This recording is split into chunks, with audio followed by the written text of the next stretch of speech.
یا ربی لک الحمد کما ینبغی لجلال وجہک وعظیم سلطانک۔ اللہ اکبر کبیرہ والحمد للہ کثیرہ وسبحان اللہ بکرۃ واصیلا۔ الحمد للہ رب العالمین والصلاة والسلام علی اشرف الانبیاء والمرسلین وعلی آلہ واصحابہ اجمعین۔ اما بعد فاعوذ باللہ من الشیطان الرجیم بسم اللہ الرحمن الرحیم۔ رب اشرح لی صدری ویسر لی امری واحلل عقدۃ من لسانی یفقہوا قولی ربی یسر ولا تعسر وتمم الخیر۔ السلام علیکم ورحمۃ اللہ وبرکاتہ۔ اللہ کی سلامتی، رحمتیں اور برکتیں آپ سب پر۔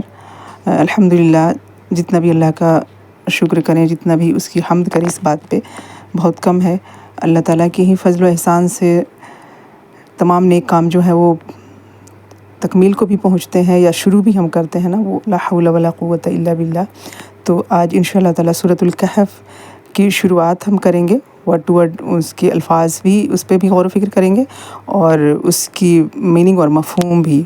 سمجھنے کی کوشش کریں گے، اور چھوٹے چھوٹے جیسے باب کے طور پہ، لیسنس کے طور پہ، یعنی ہم نے ڈیسائیڈ کیا ہے کہ 5 آیات لیں گے ایک سیشن میں، صرف 5 آیات، اور اس میں ٹوٹل جو ہے سورہ کہف میں 110 آیات ہیں۔ تو ایک وقت لگے گا، لیکن انشاءاللہ تعالیٰ تھوڑا تھوڑا کر کے ہم اس کو گو تھرو کریں گے، اللہ کی اذن سے ہی، اللہ تعالیٰ کی توفیق سے۔ تو بہت خوشی ہو رہی ہے مجھے کہ الحمدللہ اللہ نے یہ ہمیں توفیق دیا کہ ہم اس کو ایک بار اسٹڈی کریں، اور جیسے اس کو گو تھرو کریں، اور وہ قرآن و سنت کی روشنی میں اس کی میننگ، مفہوم، اور اس کے اندر جو ہمارے لیے اپنے لیے جو اسباق ہوں گے اس کو بھی لینے کی کوشش کریں گے۔ جیسے کہ اس کا نام سورہ کہف ہے، تو کہف جو ہے وہ کشادہ غار کو کہتے ہیں، اور غار بھی عربی کا ہی لفظ ہے۔ وہ تنگ جو ہو اس کو غار کہتے ہیں عربی میں، اور جو کشادہ ہو، تھوڑا کھلا ہو، اوپن ہو، اس کو کہف کہتے ہیں۔ اور لیکن اردو میں غار جو ہے وہ دونوں ہی، مطلب دونوں طرح کے اس کے لیے، کیو کے لیے استعمال ہوتا ہے۔ تو اس کی شروعات جو ہوتی ہے، یہ مکی سورہ ہے، اور اس کے بارے میں روایت آتی ہے کہ سورہ غاشیہ کے بعد یہ نازل ہوئی ہے سورہ۔ اور اس کے شان نزول میں ہم تھوڑی سی اگر بات کریں تو یہ وہ وقت تھا جب اللہ کے نبی صلی اللہ علیہ وسلم کی صداقت میں جن کو شک تھا، وہ لوگوں نے مطلب ان کی تصدیق کرنی چاہی کہ مطلب یہ نبی جو ہیں وہ ان کی حقیقت کیا ہے۔ تو انہوں نے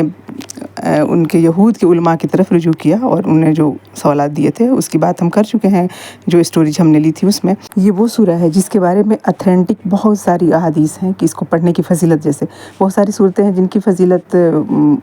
کی اتھینٹسٹی نہیں معلوم ہوتی ہے، لوگوں میں کچھ عام رواج ہوتا ہے کہ اس کو ایسے پڑھنا چاہیے، اسے لینا چاہیے،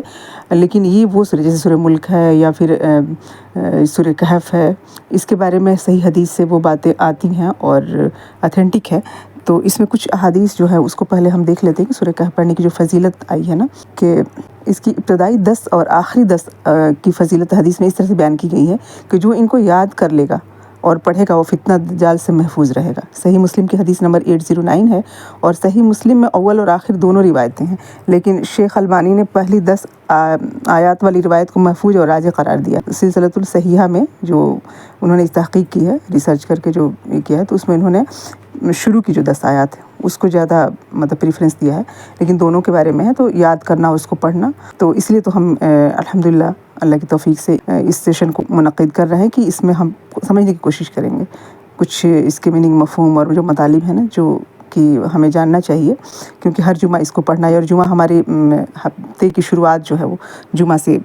شروعات ہوتی ہے۔ تو پہلا دن جو ہفتے کا ہمارا جمعہ ہوتا ہے، تو اس سے کہ یعنی اس جمعہ کو پڑھیں گے تو اگلے جمعہ تک، اور یہ بھی حدیث میں جو ہے وہی بات آتی ہے اس کے بارے میں، جو اس کی تلاوت جمعے کے دن کرے گا تو آئندہ جمعہ تک اس کے لیے خاص نور کی روشنی رہے گی۔ مستدرک حاکم میں یہ حدیث بیان کی گئی ہے، اور اس کو پڑھنے سے گھر میں سکینت اور برکت نازل ہوتی ہے۔ پورا قرآن کے بارے میں بھی یہ بات ہے، لیکن خاص طور سے اس سورہ کے بارے میں بھی یہ حدیث میں بات آئی ہے۔ ایک مرتبہ ایک صحابی نے سورہ کہف پڑھی، اور گھر میں گھوڑا بھی تھا ان کا، وہ بھی دکنا شروع ہو گیا، تو انہوں نے غور کیا کہ اوپر کی طرف دیکھا تو کہ کیا بات ہے، تو انہیں ایک بادل نظر آیا جو اسے ڈھانپ رکھا تھا۔ صحابی نے اس واقعے کا ذکر نبی کریم صلی اللہ علیہ وسلم سے کیا، تو اللہ کے نبی کریم صلی اللہ علیہ وسلم نے یہ فرمایا کہ قرآن پڑھا کرو، قرآن پڑھتے وقت سکینت نازل ہوتی ہے۔ صحیح بخاری کی حدیث نمبر 5011 ہے، اور صحیح مسلم میں بھی یہ حدیث بیان ہوئی ہے۔ تو اس کی فضیلت جو ہے وہ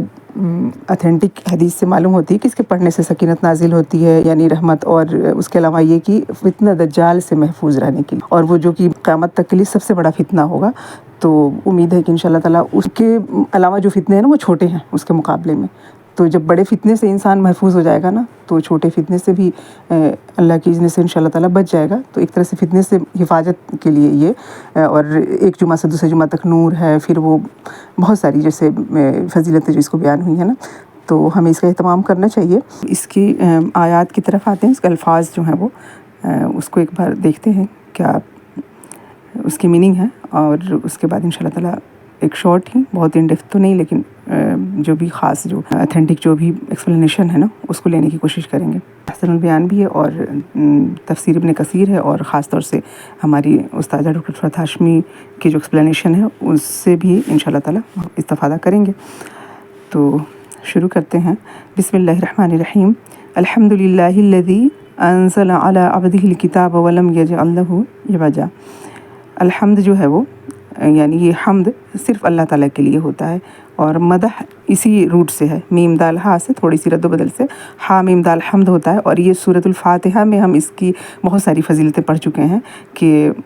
حمد جو ہے وہ اس کے اندر تعریف بھی ہے اور شکر بھی ہے. تو الحمد جو ہے نا، اور حدیث میں یہ بات آتی ہے کہ الحمدللہ کہنا جو ہے وہ یہ افضل دعا ہے. صرف اللہ کی تعریف اور شکر ہی نہیں ہے بلکہ افضل دعا ہے. اور دعا کی قبولیت کے لیے جو شرائط ہیں، جو ادب و آداب بتائے گئے ہیں نا، اس میں یہ ہے کہ اللہ کی حمد بیان کرنا، اس کے بعد نبی کریم صلی اللہ علیہ وسلم پہ درود و سلام بھیجنا، اس کے بعد دعا مانگنا. یہ ادب ہے دعا مانگنے کا طریقہ جو بتایا گیا ہے. تو اس میں ہم جیسے کبھی یہ ہوتا ہے نا کہ دعا مانگ رہے ہوتے ہیں تو چلو ہمیں معلوم ہے کہ یہ ایٹیکیٹس ہے، اس کو مطلب کرنا ہے کہ پہلے اللہ کی حمد بیان کریں، اس کی تعریف کریں، اس کو حمد و ثنا کریں، پھر درود و سلام پڑھیں، اس کے بعد سے دعا مطلب اللہ تعالیٰ سے مانگیں. لیکن جب اس حدیث کو ہم اگر نظر میں رکھیں نا کہ الحمد جو ہے نا یہ افضل دعا ہے، یہ خود اپنے آپ میں دعا ہے. اور سورۃ الفاتحہ کو اگر ہم دیکھیں تو وہ ایک کمپلیٹ دعا اور بہت خوبصورت دعا ہے. اس میں ہدایت کی دعا مانگی گئی ہے، اللہ کی غضب سے بچنے کی، مطلب ان لوگوں پہ جن پہ غضب ہوا ان کے راستے کی نہیں، بلکہ وہ راستہ جو انعمت علیہم کا ہے، جس پہ اللہ نے انعام کر دیا، جو انعام یافتہ ہو چکے،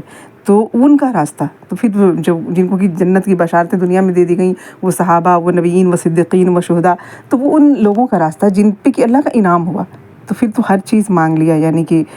دنیا اور آخرت دونوں کی بھلائیاں، دونوں کی عزت اور سرفرازی اور اللہ کی رضا، سب کچھ ایک طرح سے. تو حمد جب ہم اللہ کی مطلب تعریف جب کرتے ہیں دعا کے وقت بھی نا، تو اس چیز کو اگر ہم سمجھ کے کریں نا کہ یہاں بھی ہم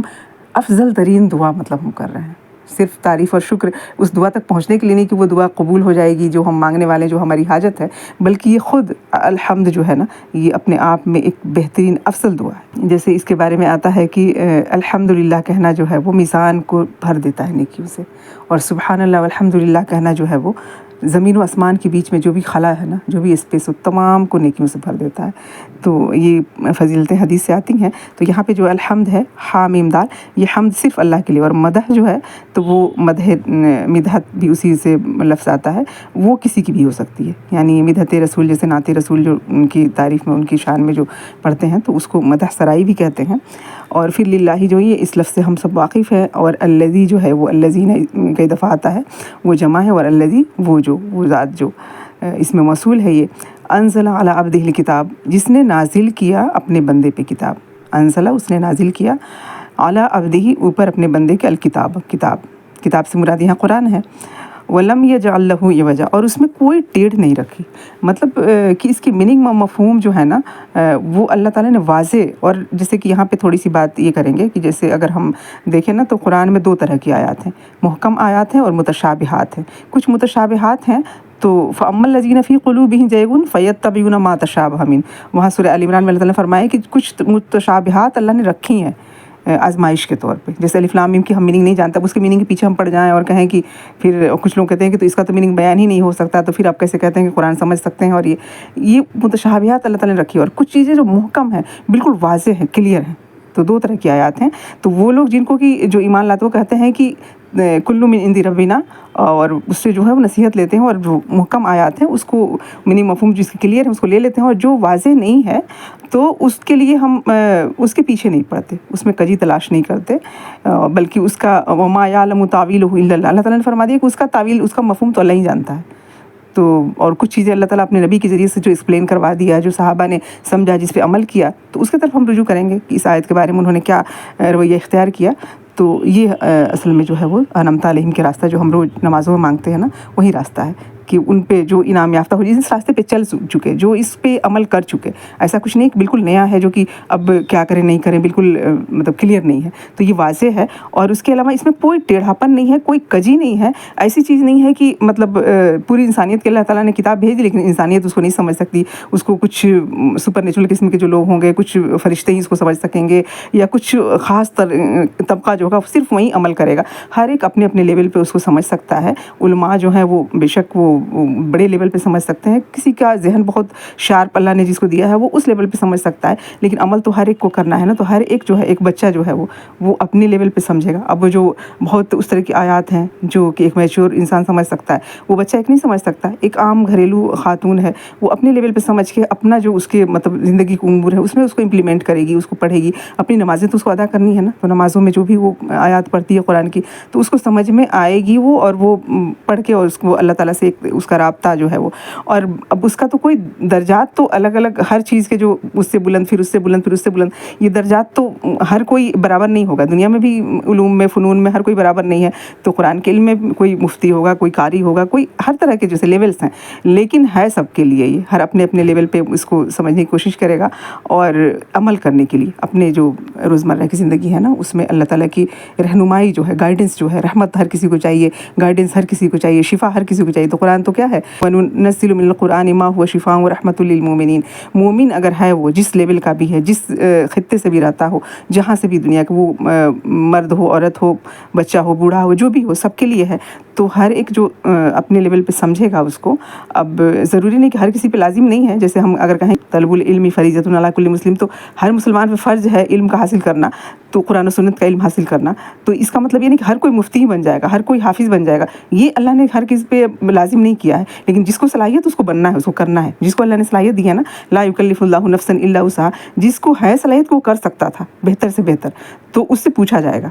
جس کو جتنی صلاحیت اللہ نے دی، ہم سب جانتے ہیں ہمارے پاس کیا صلاحیت، ہم اس کو پڑھ سکتے تھے، پڑھا سکتے تھے، سمجھ سکتے تھے، سمجھا سکتے تھے، تو اگر وہ نہیں کیا تو اس کی ذمہ داری ہوتی ہے، لیکن ایک ہمارا لیول ہے، ہمارے پاس جو صلاحیت ہے، ہمارے پاس جو کیپیسٹی ہے، جو وسعت اللہ تعالیٰ نے دی ہے، اس کو ہمیں لے کے اس کی طرف آنا ہوگا اور کرنا ہوگا۔ جو نہیں کر سکتے تو بے شک اللہ تعالیٰ وہ جانتا ہے کہ ہم میں سے ہر ایک کے لیول، ہر ایک کے درجات، ہر ایک کا انٹلیکچوئل سب کچھ وہ برابر نہیں ہوتا ہے، تو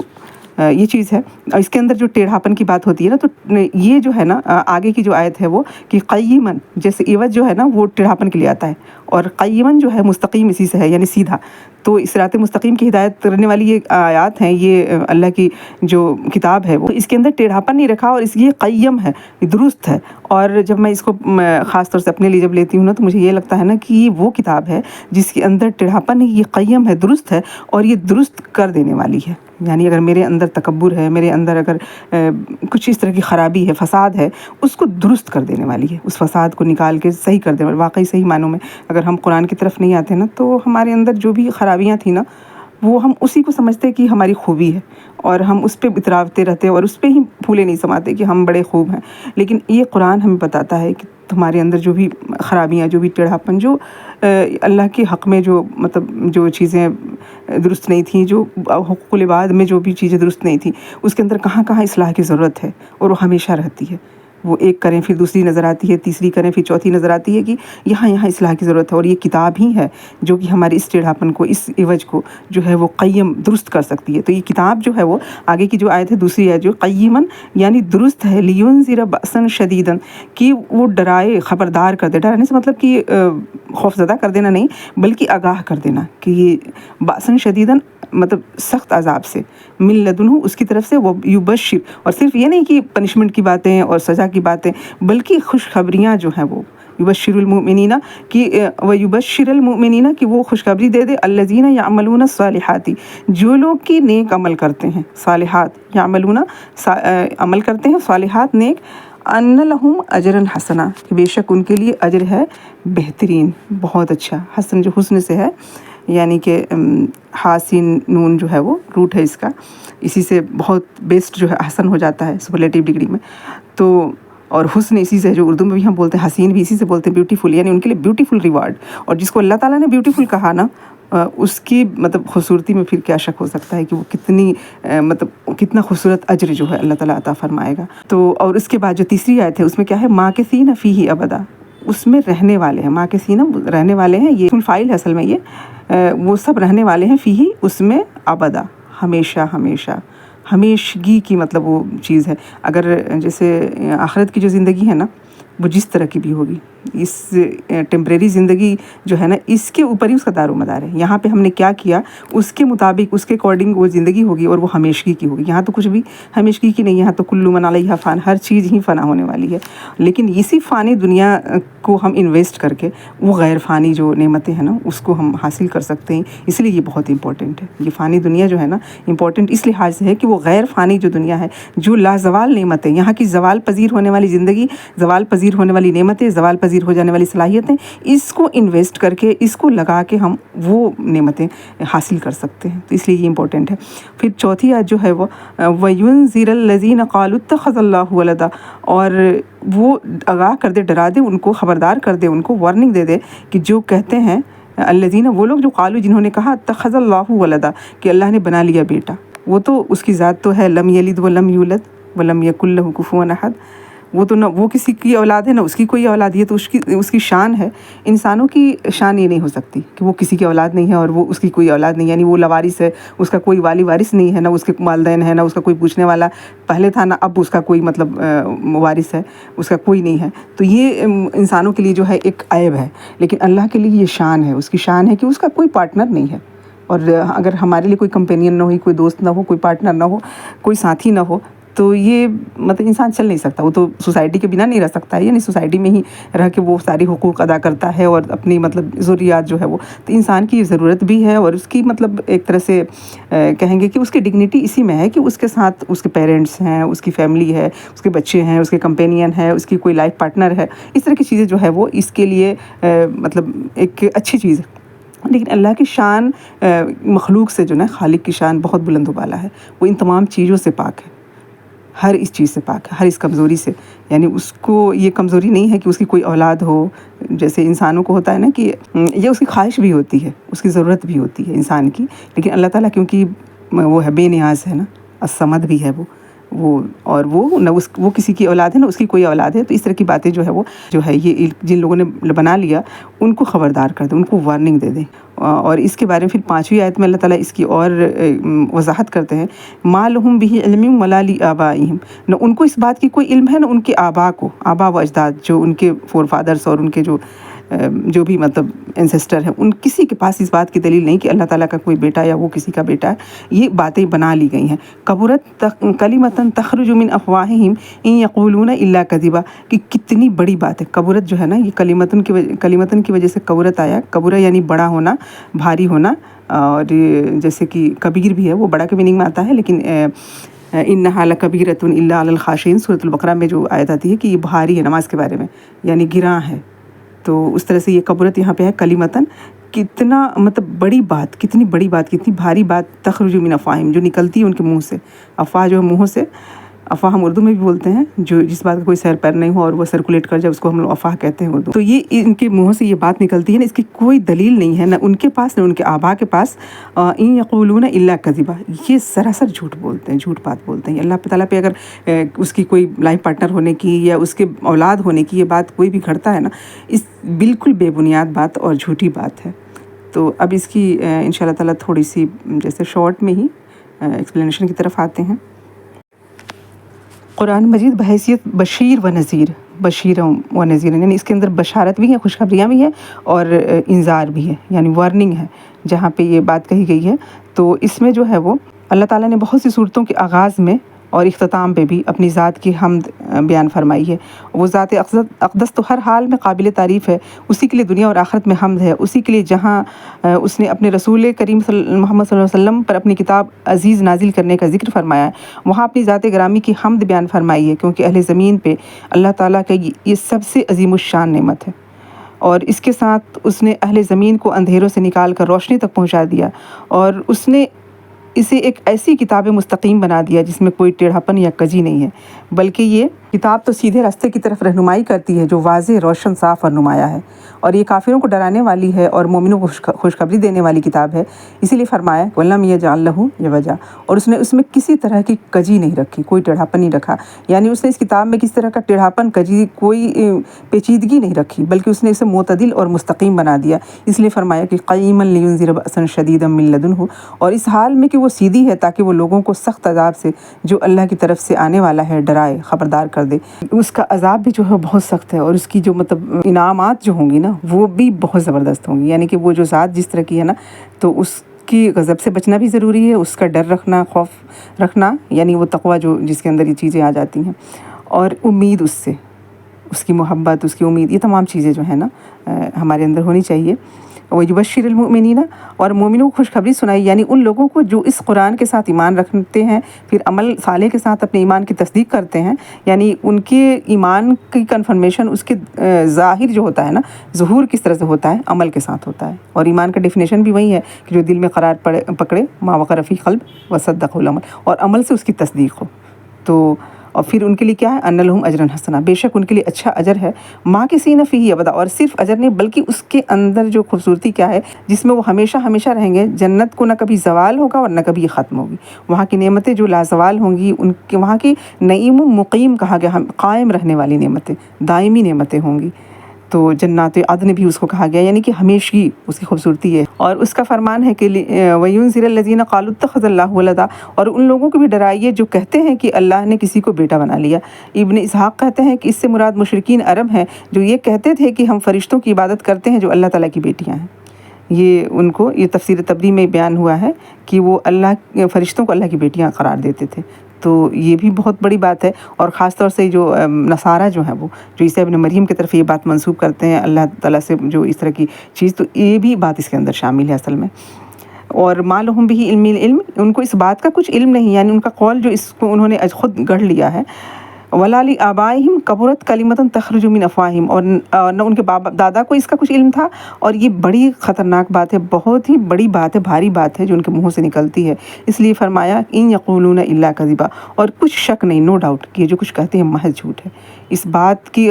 خرابی اور اس کی افتراء کی قباحت کو بیان کیا گیا ہے کہ سوائے کذب اور افتراء کے ان کے پاس کوئی اور دلیل نہیں ہے۔ تو الحمدللہ یہ کتاب جو ہے وہ درست ہے، قیم ہے، مستقیم راستے کی طرف ہدایت کرنے والی ہے، جس کی کہ ہم دعا کرتے رہتے ہیں نا کہ اہدنا الصراط المستقیم، تو وہ مستقیم جو قیم یہ کتاب ہے اور مستقیم راستے کی طرف ہدایت کرنے والی ہے، اندھیروں سے نکال کے روشنی کی طرف لانے والی ہے اور ہدایت کرنے والی ہے، رحمت ہے، شفا ہے، علوم اور فنون کا خزانہ ہے، سرچشمہ ہے، اور ہر طرح کی جو خیر کا سرچشمہ ہے۔ تو انشاءاللہ تعالیٰ ہم اس کی تمام جو ہیں وہ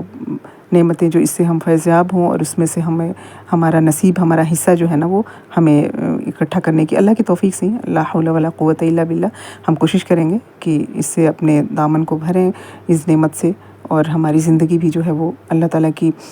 رضا کے مطابق ہم کوشش کریں گزارنے کی، اور تاکہ ہم آخرت کی وہ دائمی نعمتیں جو ہے وہ اس کو حاصل کر سکیں۔ تو نیکسٹ سیشن میں انشاءاللہ تعالیٰ اگلی 5 آیات لیں گے اور اس میں غور و فکر کریں گے، اس کے میننگ و مفہوم اور اس کے الفاظ سے مانوس ہونے کی کوشش کریں گے۔ تب تک لیے اجازت۔ سبحانک اللہم و بحمدک، نشہد ان لا الہ الا انت، نستغفرک و نتوب الیک۔ سبحان ربک رب العزۃ عما یصفون، وسلام علی المرسلین، والحمد للہ رب العالمین۔ السلام علیکم ورحمۃ اللہ وبرکاتہ۔